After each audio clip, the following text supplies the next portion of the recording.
तो स्वागत है आप सभी का परीक्षा अन्वेषण पर। और साथियों, मैं यानी रूपेंद्र सिंह आपके लिए लेकर आया हूं मार्च 2022 के प्रथम सप्ताह 1 मार्च से 8 मार्च तक के महत्वपूर्ण करंट अफेयर्स तथा उससे जुड़े हुए स्टैटिक फैक्ट। तो साथियों, आज बहुत से इंपॉर्टेंट क्वेश्चन है जो मैं आपसे डिस्कस करूंगा इस सेशन में।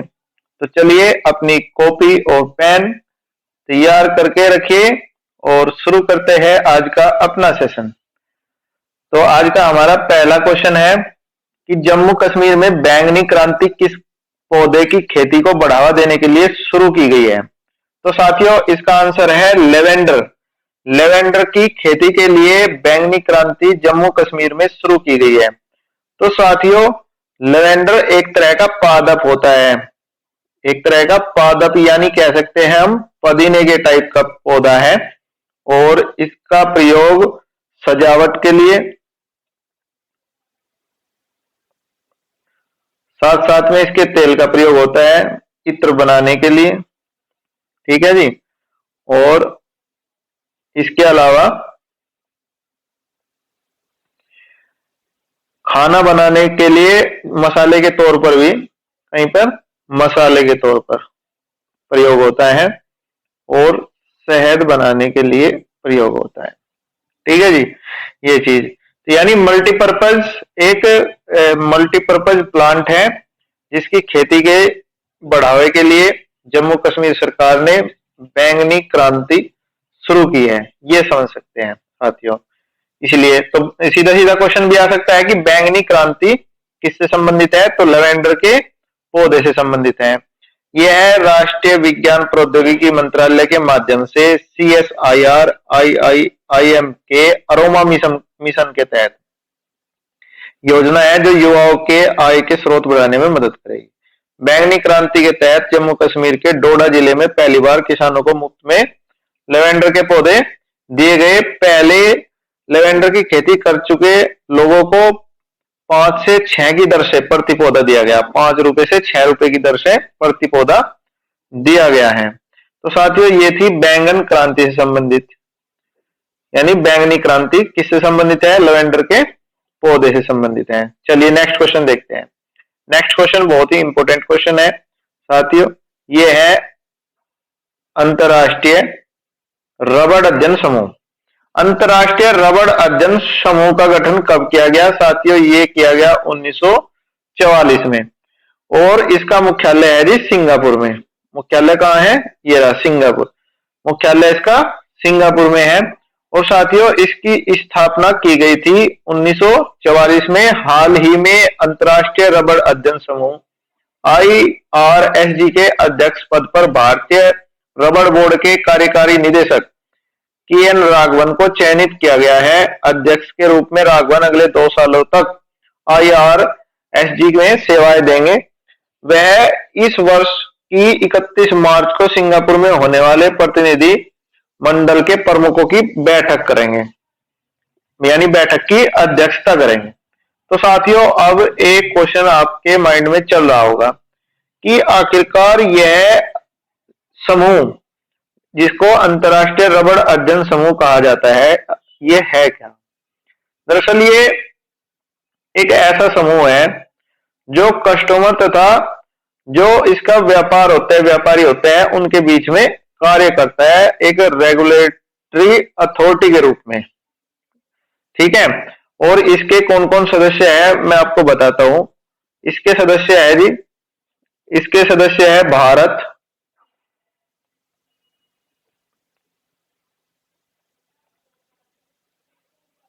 सदस्य कौन हो गया?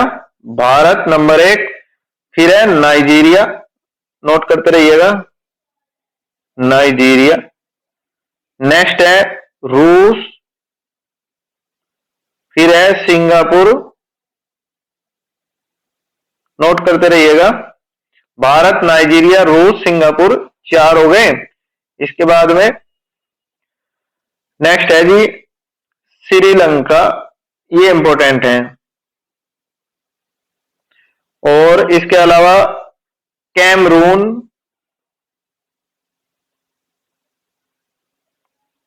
नेक्स्ट है जी कोटे D Ivoire, south American country है कोटे डी आइवर, ठीक है। ये देश हो गए भारत, रूस, सिंगापुर, नाइजीरिया, कैमरून, कोटे डी आइवर, और नेक्स्ट सबसे इंपॉर्टेंट है यूरोपीय संघ, यूरोपीय संघ जिसको ईयू बोलते हैं, जिसको ईयू बोलते हैं, ये है जी, ठीक है। तो साथियों इसका अध्यक्ष कौन चुना गया? ये भारत के भारतीय रबड़ बोर्ड के कार्यकारी निदेशक है के.एन. राघवन, अगले 2 साल तक इसके अध्यक्ष रहेंगे। और 31 मार्च को इसका मुख्यालय मैंने बताया आपको सिंगापुर में है, स्थापना 1944 में की गई। जो बैठक होगी 31 मार्च को, उसकी बैठक की अध्यक्षता के.एन. राघवन ही करेंगे। चलिए नेक्स्ट क्वेश्चन लेते हैं। नेक्स्ट क्वेश्चन है जी, हाल ही में आरबीआई के केंद्रीय बोर्ड के नए निदेशक के रूप में किसे नामित किया गया है? तो ये है जी संजय मल्होत्रा। कौन है? संजय मल्होत्रा। तो हाल ही में केंद्र ने वित्त मंत्रालय के वित्तीय सेवा विभाग डीएफएस के सचिव संजय मल्होत्रा को भारतीय रिजर्व बैंक की केंद्रीय बोर्ड में निदेशक के रूप में नामित किया गया है। मल्होत्रा की नियुक्ति 16 फरवरी 2022 से अगले आदेश तक प्रभावी रहेगा। और मल्होत्रा जो है, संजय मल्होत्रा जी राजस्थान कैडर के 1990 बैच के आईएएस अधिकारी है। अब साथियों साथ ही साथ अब आरबीआई से जुड़े हुए फैक्ट देखेंगे। आरबीआई से जुड़े हुए, अगर इसकी स्थापना की बात करें, स्थापना तो स्थापना हुई 1 अप्रैल 1935 को आरबीआई की स्थापना हुई थी। और जो इसकी स्थापना हुई थी साथियों, वो हुई थी भारत शासन अधिनियम 1935 के तहत एकीकृत बैंक की स्थापना की गई थी। और इसका मुख्यालय की अगर हम बात करेंगे, मुख्यालय मुंबई है। और आरबीआई जो है किस मंत्रालय के अंतर्गत आता है? तो ये भारत के वित्त मंत्रालय के अंतर्गत आता है। अर्थात हम ये कह सकते हैं कि इसकी जो ओनरशिप है वो किसके पास में है? वित्त मंत्रालय के पास में है, केंद्रीय वित्त मंत्रालय। नेक्स्ट अगर हम बात करेंगे, एक क्वेश्चन आता है इसके गवर्नर का। तो गवर्नर कौन है? गवर्नर है जी शक्तिकांत दास। आरबीआई के वर्तमान में कौन है? शक्तिकांत दास, ठीक है जी। एक क्वेश्चन आता है कि 2016 में जो नोटबंदी हुई थी उस समय पर इसके गवर्नर कौन थे? 2016 में ये क्वेश्चन आता है। तो उस समय कौन थे जी? उर्जित पटेल। 2016 में नोटबंदी के टाइम पर इसके गवर्नर थे उर्जित पटेल। और ये क्वेश्चन कई बार पूछा गया है एग्जाम में। चलिए इसे नेक्स्ट देखते हैं। नेक्स्ट क्या है? नेक्स्ट है जी क्वेश्चन नंबर 4, प्रधानमंत्री आवास योजना ग्रामीण को कब शुरू किया गया था? तो साथियों ये 2 योजनाएं हैं। एक योजना तो है ग्रामीण और एक योजना है शहरी, और दोनों में ही कंफ्यूजन रहता है इसी वजह से, क्योंकि एक कभी ग्रामीण पूछ लेता है और कभी शहरी पूछ लेता है। अगर हम इस क्वेश्चन की पार्टिकुलर की बात करें तो प्रधानमंत्री आवास योजना ग्रामीण को कब शुरू किया गया था? तो ग्रामीण को शुरू किया गया था अप्रैल 2016 में। लेकिन अगर यहीं पे आता कि शहरी योजना कब शुरू की गई थी, शहरी, तो शहरी योजना जरूर शुरू की गई थी जून 2015 को। शहरी कब स्टार्ट की गई? जून 2015 को। और ग्रामीण अप्रैल 2016 में स्टार्ट की गई, ठीक है। इससे जुड़े जो इंपॉर्टेंट फैक्ट थे मैंने आपको बता दिए। चलिए देखते हैं अन्य फैक्ट क्या है। अन्य फैक्ट है केंद्रीय ग्रामीण विकास एवं पंचायती राज मंत्री श्री गिरिराज सिंह ने दिनांक 22 फरवरी 2022 को प्रधानमंत्री आवास ग्रामीण को इसका डैशबोर्ड लॉन्च किया है। डैशबोर्ड का मतलब कितने घर इसके तहत बने हैं और कितनों का टारगेट है और कितने अभी अंडर प्रोसेसिंग है, वो सब डैशबोर्ड, कौन इसका लाभार्थी है और किसने आवेदन किया है, आवेदन का स्टेटस क्या है, ये सारी बातें उस डैशबोर्ड पर दिखाई जाएगी। अर्थात हम ये कह सकते हैं कि पीएमएवाईजी के हितधारकों द्वारा योजना की निगरानी एवं प्रबंधन के लिए इस डैशबोर्ड का उपयोग किया जाएगा। यह योजना पर कड़ी निगरानी रखने में मदद करेगा। और डैशबोर्ड किसने लॉन्च किया? गिरिराज सिंह ने, जो कि केंद्रीय ग्रामीण विकास और पंचायती राज मंत्री है जी। चलिए नेक्स्ट देखते हैं। नेक्स्ट है कि भारत के किस अंतरिक्ष मिशन उपग्रह ने पहली बार सोलर प्रोटॉन इवेंट्स का पता लगाया है? तो साथियों, आपके लिए सबसे जरूरी बात यह है कि सोलर प्रोटॉन इवेंट्स होते क्या हैं। तो सोलर प्रोटॉन इवेंट्स ये होते हैं कि सूर्य द्वारा कुछ कण उत्सर्जित किए जाते हैं। अक्सर ये कण प्रोटॉन होते हैं। प्रोटॉन कैसे होते हैं? पॉजिटिव होते हैं। और जो प्रोटॉन सूर्य के द्वारा उत्सर्जित किए जाते हैं, क्या होते हैं? प्रोटॉन कण। कौन छोड़ता है प्रोटॉन को? ये छोड़ते हैं जी सन, सूर्य छोड़ते हैं। ठीक है। और ये प्रोटॉन क्या है कि स्पेस में आ जाते हैं उत्सर्जित होने के बाद में, और वहां से यानी सन क्या करेगा? प्रोटॉन का इमिशन करेगा। इमिशन के बाद में ये स्पेस में आ जाएंगे। स्पेस में क्या चीज है? स्पेस में एक तो हीलियम है और एक है हाइड्रोजन। तो जब ये हीलियम आयन के संपर्क में आते हैं, तो हीलियम आयन कैसे होते हैं? निगेटिव होते हैं। तो उनके संपर्क में आकर के प्रोटॉन क्या होते हैं? पॉजिटिव होते हैं। तो ये क्या हो जाते हैं? ये एक्सेलरेट हो जाते हैं, त्वरित हो जाते हैं, यानी इसमें स्पीड बन जाती है। ठीक है जी। स्पीड बनने के बाद में ये नुकसान करते हैं किसको? जो एस्ट्रोनॉट होते हैं और जो स्पेस क्राफ्ट होते हैं, ये उनको नुकसान पहुंचा देते हैं। ठीक है जी। तो ऐसी इवेंट्स का पता, सोलर प्रोटॉन इवेंट्स का पता लगाया है हमारे चंद्रयान 2 ने। ठीक है जी। यही क्वेश्चन था। तो क्या था क्वेश्चन कि भारत के किस अंतरिक्ष मिशन या उपग्रह ने पहली बार सोलर प्रोटॉन इवेंट्स का पता लगाया है? ये पता लगाया है जी चंद्रयान 2 ने। ऑर्बिटर पर लगे large area soft X-ray spectrometer class के माध्यम से सौर प्रोटॉन घटनाओं का पता लगाया गया है। प्रोटॉन इवेंट्स अंतरिक्ष में मनुष्यों के लिए विकिरण जोखिम को बढ़ा देते हैं। विकिरण जोखिम क्यों बढ़ा देते हैं, इसके बारे में मैंने अभी आपको बता दिया है। चलिए नेक्स्ट क्या है? नेक्स्ट क्वेश्चन देखते हैं। नेक्स्ट क्वेश्चन है जी, हाल ही में किस संस्था ने किसानों को कृषि मौसम संबंधी परामर्श सेवाएं उपलब्ध कराने के उद्देश्य से ऐप लॉन्च किया है? ये ऐप लॉन्च किया है जी IIT रुड़की ने। हाल ही में भारतीय प्रौद्योगिकी संस्थान रुड़की ने किसानों के लिए मोबाइल एप्लीकेशन किसान लॉन्च किया है। नाम क्या है इसका? किसान। ठीक है जी। वर्तमान में यह ऐप हरिद्वार के किसानों को जानकारी उपलब्ध करा रहा है। अगले कुछ महीनों में यह ऐप पौड़ी गढ़वाल, देहरादून के साथ साथ पूरे उत्तराखंड के किसानों को मौसम की अग्रिम जानकारी देगा, जिससे कि वे उसका लाभ उठा सकेंगे। चलिए नेक्स्ट देखते हैं। नेक्स्ट क्या है? नेक्स्ट क्वेश्चन है क्वेश्चन नंबर 7 कि हाल ही में कौन सी कंपनी, दूरसंचार कंपनी भारत एशिया एक्सप्रेस से संबंधित है? तो भारत यानी इंडिया एशिया IEX, क्या नाम हो गया? ठीक है जी। Bharat Asia express. तो ये कौन सी कंपनी संबंधित है? ये है जी रिलायंस जियो इन्फोकॉम लिमिटेड।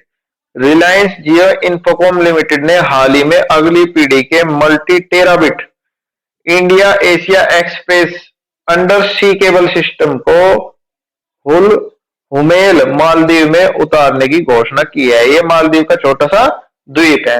तो रिलायंस जियो इन्फोकॉम लिमिटेड भारत का सबसे बड़ा 4G मोबाइल ब्रॉडबैंड डिजिटल सेवा प्रदाता है। उच्च क्षमता व उच्च गति वाले IAX सिस्टम द्वारा हुमले को सीधे भारत और सिंगापुर में दुनिया के प्रमुख इंटरनेट केंद्रों से जोड़ा जाएगा। अब साथियों क्या है कि ये जो रिलायंस है, रिलायंस ये इंडिया को जोड़ रहा है IEX से, सिंगापुर से जोड़ देगा, जहां ये पहुंच गया हुमले में। लेकिन इसके साथ ही पश्चिम में क्या करेगा? ये पश्चिम में इसने दूसरी योजना बनाई है। पश्चिम की योजना है जी भारत यूरोप एक्सप्रेस, यानी इंडो यूरोपियन एक्सप्रेस के नाम से। और ये यहां पर पहुंच गया है इटली में। कहां पहुंच गया है?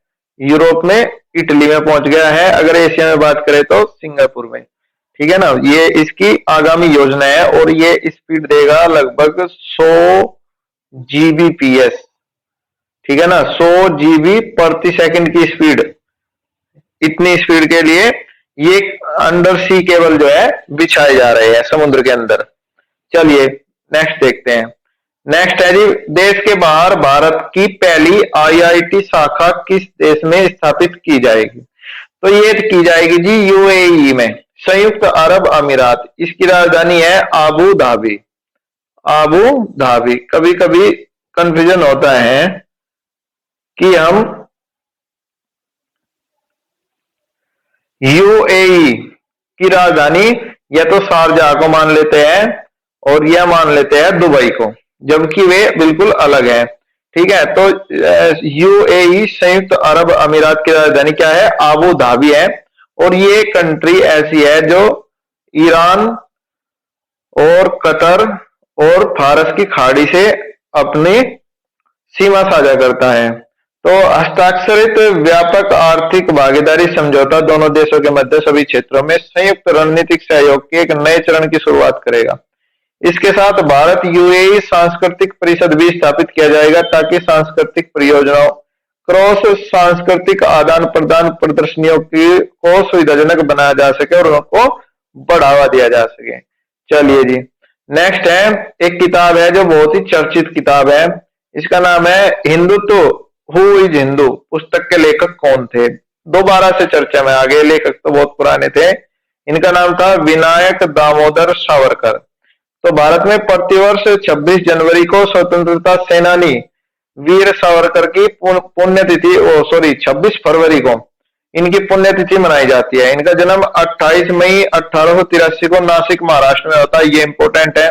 सावरकर ने पुणे में अभिनव भारत सोसाइटी नामक संगठन और लंदन में फ्री इंडिया सोसाइटी का गठन किया था। तो फ्री इंडिया सोसाइटी लंदन में गठित की गई थी और भारत में अभिनव भारत सोसाइटी, यानी दो सोसाइटी का गठन किया था वीर सावरकर ने। जन्म हुआ था नासिक महाराष्ट्र में 1883 को।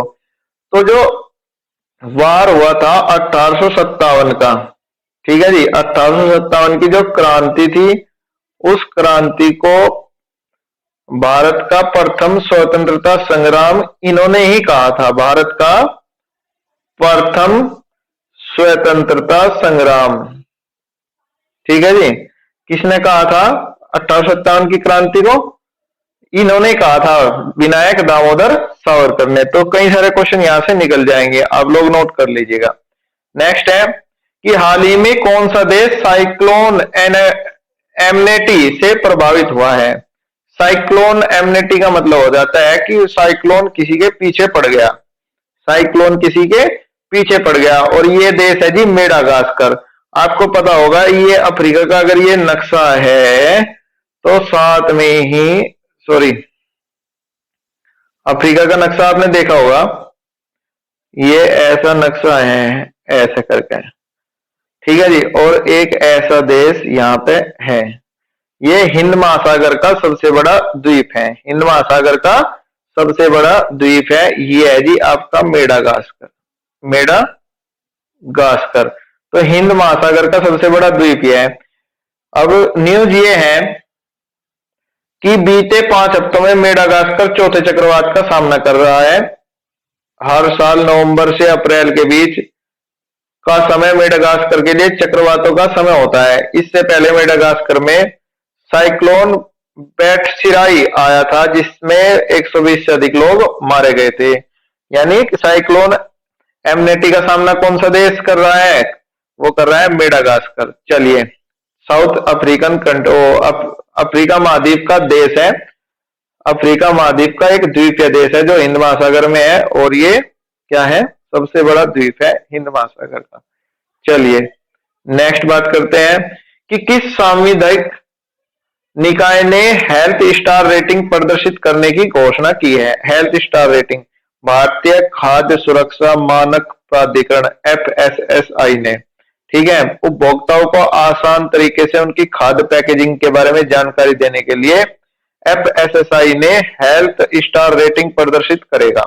ये इसने जारी की है। पदार्थ खाद्य पदार्थ में वसा, चीनी और नमक की मात्रा का उपयोग रेटिंग निर्धारित करने के लिए इसका उपयोग किया गया है। यह प्रणाली उसी तरह होगी जिस तरह विद्युत उपकरणों में ऊर्जा दक्षता का आकलन करने के लिए ऊर्जा दक्षता ब्यूरो स्टार रेटिंग देती है, जैसे 1 स्टार, 2 स्टार, 3 स्टार।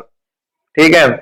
नेक्स्ट अगर हम बात करेंगे, मिलन बहुपक्षीय नौसेना अभ्यास किस देश के द्वारा आयोजित किया गया? तो मिलन किया गया जी भारत के द्वारा।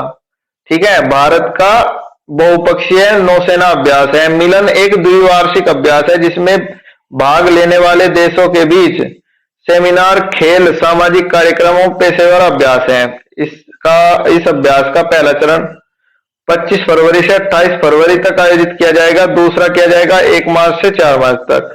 इस अभ्यास का जो थीम है वो है कैमरेडरी, कोशियन एंड कोलैबोरेशन, ये थीम है जी। नेक्स्ट है क्वेश्चन नंबर 13। हाल ही में मनरेगा के लिए कौन सा ऐप लॉन्च हुआ है? तो मनरेगा के लिए हाल ही में लोकपाल ऐप लॉन्च किया गया है। कौन सा? लोकपाल ऐप। यह ऐप ई गवर्नेंस की ओर एक कदम है, जवाबदेही पारदर्शिता में मदद करेगा। यह ऐप लोकपाल द्वारा शिकायतों को आसान ट्रैकिंग और समय पर निवारण की अनुमति देगा। साथ ही लोकपाल को वेबसाइट पर वार्षिक, त्रैमासिक रिपोर्ट अपलोड करने की अनुमति भी देगा। तो साथियों ये था आपका लोकपाल ऐप, और ये लोकपाल ऐप यूज किया जाएगा मनरेगा योजना की निगरानी के लिए। ठीक है जी, उसके सुपरविजन के लिए। नेक्स्ट है पूर्व धर्म गार्जियन किन देशों के मध्य आयोजित किया जा रहा है? ये है जी भारत और जापान के बीच। भारत और जापान के बीच इस वर्ष संयुक्त सैन्य अभ्यास पूर्व धर्म गार्जियन का तीसरा संस्करण आयोजित किया जा रहा है। यह दिनांक 27 फरवरी से 10 मार्च तक बेलागवी यानी बेलगांव, कर्नाटक में आयोजित किया जाएगा। इस वार्षिक सैन्य प्रशिक्षण का कार्यक्रम का आयोजन वर्ष 2018 से किया जा रहा है, और ये 2022 आ गई। वार्षिक यानी हर वर्ष किया जाता है। चलिए नेक्स्ट देखते हैं। नेक्स्ट है जी, इस वर्ष के अप्रैल माह में सेवानिवृत्त होने वाले 27वें थल सेना अध्यक्ष का क्या नाम है? तो थल सेना अध्यक्ष जो वर्तमान में है जनरल मनोज मुकुंद नरवणे। जनरल मनोज मुकुंद नरवणे ने अपनी स्कूली शिक्षा पुणे के जनाना प्रबोधिनी शाला से की थी। नरवणे राष्ट्रीय रक्षा अकादमी और भारतीय सैन्य अकादमी के पूर्व छात्र हैं। जनरल नरवणे को जून 1980 में सिख लाइट इन्फेंट्री रेजिमेंट में कमीशन किया गया था, और ये 27वें थल सेना अध्यक्ष हैं जो कि अप्रैल में रिटायर हो जाएंगे। नेक्स्ट है जी, हाल ही में ICCR भारतीय शिल्प मेले का आयोजन कहाँ किया गया? ये है जी बीकानेर हाउस में। भारतीय सांस्कृतिक संबंध परिषद राजनयिक समुदाय के बीच पारंपरिक भारतीय शिल्प को लोकप्रिय बनाने के उद्देश्य से दिल्ली में इस शिल्प प्रदर्शनी मेले का आयोजन किया गया। दिनांक 23 से 25 फरवरी तक इस मेले का आयोजन किया गया, जिसका उद्घाटन विदेश राज्य मंत्री मीनाक्षी लेखी ने किया था। यह शिल्प मेला आजादी के अमृत महोत्सव के एक हिस्से के रूप में आयोजित किया गया, जिसका नाम कोलेसेंस क्राफ्ट कल्चर कम्युनिटी क्लाइमेट रखा गया। चलिए जी नेक्स्ट क्या है? नेक्स्ट है विश्व एनजीओ दिवस कब मनाया जाता है? तो world non government organisation day. NGO होती है ऐसी संस्था जो कि सरकार के बिना सहयोग के चलती है, और इसका लक्ष्य होता है मानव मात्र के कल्याण का। अर्थात ये पर्यावरण से जुड़े हो सकते हैं या किसी समुदाय के हित के लिए हो सकते हैं, या मानव जाति के कल्याण के लिए कोई भी एनजीओ अपना खोल सकता है। तो इसी के तहत बहुत सारी अच्छी एनजीओ है जो कि दुनिया में बहुत अच्छा कार्य कर रही है मानव हित में। और विश्व एनजीओ दिवस ये कब मनाया जाता है? 27 फरवरी को मनाया जाता है। दिनांक 27 अप्रैल 2010 को बाल्टिक सागर राज्य परिषद में बाल्टिक सागर एनजीओ फोरम ने विश्व एनजीओ दिवस को मान्यता दी। वर्ष 2014 में इस दिवस की घोषणा की गई थी। इस दिवस पर समाज हेतु एक बेहतर जगह बनाने में अपना समय एवं प्रयास करने वाले एनजीओ के कार्यों को सम्मानित किया जाता है। नेक्स्ट क्वेश्चन है जी, राष्ट्रीय विज्ञान दिवस किस भौतिक विज्ञानी की खोज को चिन्हित करता है? ये इंपॉर्टेंट है जी। सीवी रमन भारतीय वैज्ञानिक थे, सीवी रमन।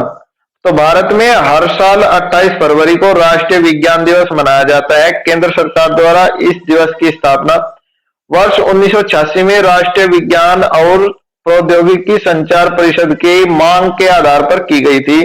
दिनांक 28 फरवरी 1928 को भौतिक विज्ञानी सीवी रमन ने रमन प्रभाव की खोज की थी, जिसे चिन्हित करने के लिए यह दिवस मनाया जाता है। नेक्स्ट है जी, इस वर्ष राष्ट्रीय प्रोटीन दिवस किस थीम के तहत मनाया गया? तो इसका थीम का नाम था फूड फ्यूचरिज्म, यानी खाद्य भविष्यवाद, यानी जो खाद्य संकट है, जो फूड है, उसका भविष्य क्या होगा। भारत में प्रतिवर्ष 27 फरवरी को राष्ट्रीय प्रोटीन दिवस मनाया जाता है। देश में पहला प्रोटीन दिवस 27 फरवरी 2020 को राष्ट्रीय स्तर पर सार्वजनिक स्वास्थ्य पहल राइट टू प्रोटीन द्वारा मनाया गया था। इस वर्ष प्रोटीन दिवस का तीसरा संस्करण मनाया गया है। नेक्स्ट क्वेश्चन है जी 20वां, one class one TV channel का कार्यक्रम किस योजना से संबंधित है? ये है जी पीएम ई विद्या योजना। सरकार महामारी के कारण शिक्षा हानि को दूर करने के लिए one class one TV channel कार्यक्रम का विस्तार करेगी। वित्तीय वर्ष 2022-23 के केंद्रीय बजट में राष्ट्रीय शिक्षा नीति को लागू करने पर जोर दिया गया है। इसके सहयोग के लिए राष्ट्रीय डिजिटल विश्वविद्यालय यानी नेशनल डिजिटल यूनिवर्सिटी की स्थापना के निर्णय की घोषणा की गई है। One class one TV channel के सहायता से नेशनल डिजिटल यूनिवर्सिटी की स्थापना की गई। चलिए नेक्स्ट देखते हैं। नेक्स्ट क्वेश्चन है 21वां क्वेश्चन है, महर्षि दयानंद सरस्वती की जयंती फागुन माह की किस तिथि को मनाई जाती है? तो कृष्ण पक्ष की दशमी को मनाई जाती है। इस वर्ष 26 फरवरी को महर्षि दयानंद सरस्वती की जयंती मनाएगी। आर्य समाज संगठन के संस्थापक थे और 1975 में इन्होंने मुंबई में 1875 में मुंबई में आर्य समाज की स्थापना की थी महर्षि दयानंद सरस्वती ने। इनके बचपन का नाम मूल शंकर तिवारी था और 1876 में स्वराज इंडिया फॉर इंडियंस का आह्वान करने वाले पहले व्यक्ति थे। स्वराज शब्द का प्रथम प्रयोग इन्होंने ही किया था। चलिए नेक्स्ट देखते हैं। और एक इनकी किताब है, बहुत ही इंपॉर्टेंट किताब है, जिसका नाम है सत्यार्थ प्रकाश। नोट कर लीजिएगा, महर्षि दयानंद सरस्वती की किताब है सत्यार्थ प्रकाश। नेक्स्ट क्वेश्चन है आपका कि भारतीय रेलवे ने अपना पहला सौर ऊर्जा संयंत्र किस राज्य अथवा केंद्र शासित प्रदेश में लॉन्च किया है? आंसर है जी मध्य प्रदेश। हाल ही में बीना मध्य प्रदेश में भारत हैवी इलेक्ट्रिकल्स BHEL द्वारा भारतीय रेलवे के लिए 1.7 मेगावाट सौर फोटोवोल्टिक संयंत्र चालू किया गया। इस प्लांट के माध्यम से भारतीय रेलवे के ट्रैक्शन सिस्टम को सीधी सप्लाई की जाएगी। प्लांट से बनने वाली बिजली भारतीय रेलवे को निःशुल्क उपलब्ध कराई जाएगी। अगर हम बात करेंगे BHEL की, तो BH क्या है? भारत हैवी इलेक्ट्रिकल्स लिमिटेड ये कंपनी है, महारत्न कंपनी है और इसके MD है, अध्यक्ष और प्रबंध निदेशक कौन है? नलिन सिंघल। और स्थापना हुई थी इसकी 1964 में। ठीक है जी। और मुख्यालय इसका है न्यू दिल्ली में। ठीक है जी, इसका BHEL का। तो ये बनाती क्या क्या है? इलेक्ट्रिकल आइटम बनाती है, इलेक्ट्रिकल आइटम बनाती है। चलिए नेक्स्ट देखते हैं कि भाषा प्रमाण पत्र सेल्फी अभियान किस मंत्रालय द्वारा शुरू किया गया है? और यह शुरू किया गया है जी शिक्षा मंत्रालय के द्वारा। और शिक्षा मंत्री कौन है भारत के फिलहाल? ये है जी धर्मेंद्र प्रधान। ठीक है जी, ये है। इस अभियान का उद्देश्य बहुभाषावाद को बढ़ावा देना, सांस्कृतिक विविधताओं को प्रोत्साहित करना, जिससे कि एक भारत श्रेष्ठ भारत की भावना को बढ़ावा दिया जा सके। भाषा प्रमाण पत्र सेल्फी पहल लोगों को सोशल मीडिया अकाउंट्स पर अपने सर्टिफिकेट के साथ सेल्फी पोस्ट करते समय हैशटैग भाषा सर्टिफिकेट सेल्फी का उपयोग कराता है। यह पहल MyGov इंडिया और शिक्षा मंत्रालय द्वारा विकसित भाषा संगम मोबाइल ऐप को बढ़ावा देने में मदद करेगी। नेक्स्ट क्वेश्चन है जी, नेक्स्ट है, हाल ही में किस बैंक ने MSME RuPay credit card launch किया है? ये क्या है जी? यूनियन बैंक ने। हाल ही में दिनांक 25 फरवरी 2022 को भारतीय राष्ट्रीय भुगतान निगम के सहयोग से यूनियन बैंक ऑफ इंडिया ने union bank MSME RuPay credit card launch किया है। यह क्रेडिट कार्ड सूक्ष्म लघु मध्यम उद्योगों के व्यवसाय से संबंधित परिचालन खर्चों को पूरा करने के लिए लॉन्च किया गया है। यह एमएसएमई को अपने व्यवसाय को अधिकांश डिजिटल प्लेटफॉर्म पर ले जाने पर में मदद करेगा। बात करें यूनियन बैंक की, तो यूनियन बैंक की स्थापना कब हुई थी? यूनियन बैंक की स्थापना हुई थी 1906 में। 1906 में इसकी स्थापना हुई थी। और साथियों, इंपॉर्टेंट चीज ये है कि महात्मा गांधी के कर कमलों द्वारा ही इसका उद्घाटन हुआ था और इसका मुख्यालय है मुंबई में। ठीक है, चलिए नेक्स्ट क्वेश्चन देखते हैं और लास्ट क्वेश्चन आज का 25वां क्वेश्चन है, इस वर्ष राष्ट्रीय विज्ञान दिवस किस थीम के तहत मनाया गया? तो राष्ट्रीय विज्ञान दिवस सीवी रमन जयंती के अवसर पर मनाया जाता है। 28 फरवरी 1928 को जिनका जन्म हुआ था, रमन प्रभाव की जिसने खोज की थी और जिसके लिए उनको नोबेल पुरस्कार भी मिला था। Integrated approach in science and technology for sustainable future, ये इस वर्ष के राष्ट्रीय विज्ञान दिवस की थीम रही है। भारत में प्रतिवर्ष 28 फरवरी को राष्ट्रीय विज्ञान दिवस मनाया जाता है और वर्ष 1928 में महान भारतीय वैज्ञानिक सीवी रमन ने स्पेक्ट्रोस्कोपी के क्षेत्र में एक महत्वपूर्ण खोज की थी जिसे रमन प्रभाव कहा जाता है। तो साथियों, ये थे इस सेशन के 25 महत्वपूर्ण क्वेश्चन जो कि आपकी परीक्षा से सीधे सीधे जुड़े थे। अगर वीडियो आपको अच्छी लगती है तो इसको शेयर सब्सक्राइब करना न भूलिएगा और याद रखिएगा हमेशा परीक्षा अन्वेषण करंट अफेयर्स समसामयिकी आपके लिए लेकर आता है और कोशिश होती है कि आपको यूनिक स्टैटिक फैक्ट भी इसके साथ में मिले। तो आज के सेशन में जुड़ने के लिए बहुत बहुत धन्यवाद। मिलेंगे नेक्स्ट सेशन में विस्तृत और व्याख्यात्मक क्वेश्चनों के साथ में।